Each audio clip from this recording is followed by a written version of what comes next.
다시 킹달러라는 말이 나오기 시작했습니다. 이 강달러라는 말, 그죠? 나온 지가 이제 얼마 안 됐는데 또 킹달러라는 말이 작년 10월, 11월에 굉장히 많이 나왔던 이야기예요. 심지어 킹달러를 넘어서서 갓달러라고 얘기했습니다. 갓달러.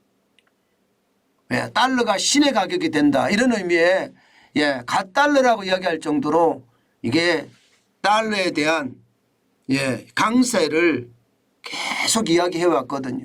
그런데 여러분 이거 한번 보세요. 역외 시장에서 원달러 환율 상승액입니다. 20원이나 올랐습니다. 20원.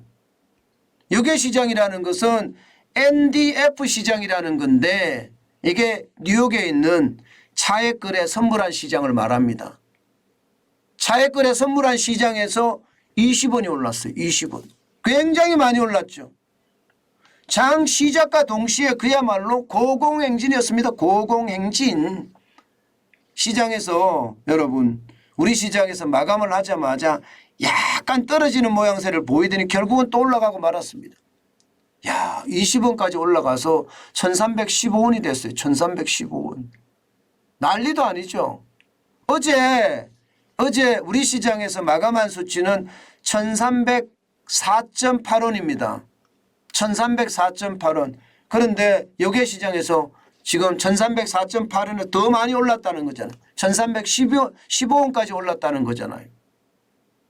지금 시장의 분위기는요. 굉장히 1300원이 아니라 1300원 위로 계속 올라간다고 시장은 보고 있습니다. 외국인들이 지금 한국 주식시장에 철수하는 것도 그렇고요. 또 채권 시장에서 외국인들이 빠져나가는 것도 그렇고요. 이런 것을 감안을 해봤을 때는 더 올라간다는 이야기가 굉장히 많이 나와요. 여러분 진짜 조심하셔야 될 게요. 작년 10월 25일 날 우리가 1442.2원까지 올라갔잖아요. 역외 시장에서는 1499원까지 올라갔습니다. 1500원은 올라가지 못했습니다. 그런데 지금 시장의 분위기로는요. 분위기입니다. 이거는 분위기로는 1500도 갈 수 있다 이런 분위기가 나와요. 그만큼 말입니다. 지금 환율을 중심으로 호재가 없다는 겁니다. 악재만 있다는 거예요. 악재만. 기업의 어떤 실적이 지금 엉망이죠. 수출은 적자가 계속되고 있죠. 한국은행은 기준금리를 올리지 않았습니다. 게다가 한미 금리 역전차는 점점 커져서 외국인들은 점점 빠져나갈 태세죠. 이런 모양새를 보면 말입니다. 이게 뭐 1300원을 넘어선다는 이야기가 아주 많아요. 그렇지만 여러분 시장의 분위기는 굉장히 싸늘하다. 이것만 우리가 확인하면 되는 것 같고요. 문제는 달러 인덱스가 계속 올라가고 있다는 사실입니다. 지금 이제 105.2까지 기록했습니다. 105.2까지. 달러 인덱스라는 것은 6개 통화 대비해서 달러의 가치를 나타내거든요. 달러의 가치가 올라간다는 금리를 올리면 달러의 가치가 어떻게 될까요? 금리를 올리면 달러의 가치가 올라가겠죠. 그런데 이 6개 통화가 가만히 있는다면요. 달러의 인덱스는 점점 더 올라갈 겁니다. 6개 통화도 마찬가지로 금리 인상을 해야 되거든. 같이 금리 인상을 하면 또 6개 통화의 가치도 올라가고요.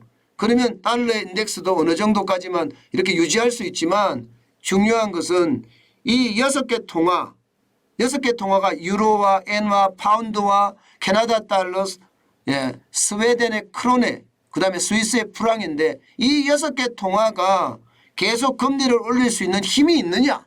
이제 이것도 봐야 됩니다. 사실 그렇게 힘이 좋지는 않습니다. 게다가 일본은 뭐 금리 인상에 대한 관심은 별로 없고요. 근데 결국은 여기가 계속 따라가느냐 안 따라가느냐의 문제인데 6개 통화가 계속 안 따라간다면 달러의 강세는 더 세질 겁니다. 그런 차원에서 본다면 여러분 결국 2022년 9월 27일에 114.11까지 올라갔던 달러 인덱스, 달러의 강세, 킹달러 공포 이게 또다시 오겠느냐 뭐 이런 이야기가 나오는 겁니다.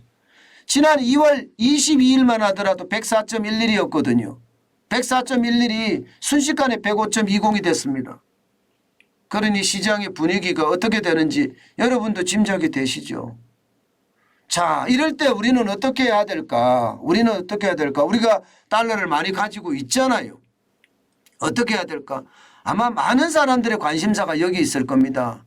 작년 10월에 11월에 그때 1,500 간다고 했으니까 나는 안 팔았는데 떨어져서 난리가 났어요. 뭐 이렇게 저한테 하소연하시는 분들도 있다고 말씀을 드렸잖아요. 제가 지금 꼭 말씀드리고 싶은 건 그래요. 지금 달러는 계속 올라갈 겁니다. 올라갈 어떤 운명이에요. 전체적으로 보면 말입니다. 특별한 이변이 없는 한 더 많이 올라갈 것은 자명해 보이는데요. 이때 여러분 살 거냐 팔 거냐에 대한 이야기는요. 사는 것은요. 지금 저는 사서 투자의 목적이라면 안 하는 게 낫다. 저는 그런 생각은 합니다. 그러나 사용의 목적이나 혹은 위험 회피의 목적이라면 사는 게 좋습니다. 사용의 목적이라는 것은 내가 여행을 간다든가 내가 미국 시장에 투자를 한다든가 해외에 있는 자녀들에게 유학비를 보낸다든가 이게 사용의 목적이잖아요. 그죠? 좀 덜 올랐을 때 사서 보내는 거 저는 필요하다고 생각합니다. 그러나 투자의 목적은요. 이게 투자를 해서 굉장히 적습니다. 시세 차익이. 그렇기 때문에 저는 투자의 목적은 권하지 않습니다. 그리고 본인들이 들고 있는 달러에 대해서는 어떻게 할 것인가. 이것은요. 여러분들이 투자의 원칙을 정하십시오. 나는 내가 산 가격에 20%가 상승하면 팔겠다. 그럼 20% 상승하면 계속 조금씩 분할 매도를 해서 익절매를 하세요. 이익을 취하세요. 그게 굉장히 중요합니다. 그런데 나는 30%가 좋아. 나는 뭐 많으면 많을수록 좋아. 30%가 좋아까지는 좋아요. 왜냐하면 익절매 원칙을 가지고 있으니까. 그런데 많이 오르면 오를수록 좋아. 이것은 아닙니다. 투자의 원칙이 아닙니다. 그것 때문에 사실은 실망도 더 많이 하거든요. 그래서 나만의 투자 원칙을 정한 다음에 여러분들이 분할 매도를 하는 게 좋다. 한꺼번에 쫙 팔지 말고요. 뭐 10%씩 10번에 나눠서 판다든가 그렇게 파는 것이 굉장히 좋지 않을까 저는 그렇게 생각합니다. 그러면 살 때는 언제냐? 살 때는요. 이게 그래프에서 나오는 것처럼 2021년 1월 1일 1084.75 이렇게 떨어졌을 때 극단적으로 떨어졌을 때 우리가 가지고 있는 자금으로 한꺼번에 사서 말입니다. 분노의 매수를 해서 이익을 내자 부자가 되자 뭐 그런 이야기입니다. 그러니까 지금은 그런 시기가 아니라는 뜻이에요. 저는 여러분들이 환율에 대한 대응 아주 차분하면서도요. 또 전략적으로 대응을 했으면 좋겠습니다. 이게 성급하게 지금 또 오르니까 따라가잖아요. 이것은 아닙니다. 저는 여러분들에게 계속 거듭해서 말씀드려요.